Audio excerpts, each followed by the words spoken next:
ভাই পুরা মোহাম্মদপুরের মানুষদের কিন্তু দেখায় না ভাই, মানুষ খুবই অতিষ্ঠ ভাই।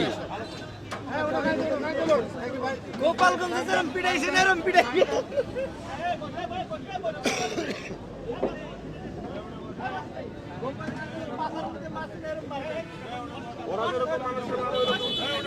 এলা ভাঙ করছে গানকির বলায় ভাই, এলা ও সব কোনে ভাঙ করছে।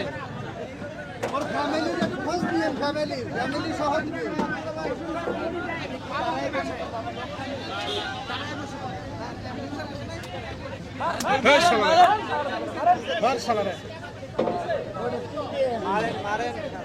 এটারে মাইরা নাই ভাই, এটারে কেউ মারে নাই ভাই, এটারে মাইরে নালারে। এই চোদনার প্রতি ছিদাইকার মাথার চোদ মানুষের চাপা দিতে কথা মারবেন না, আল্লাহ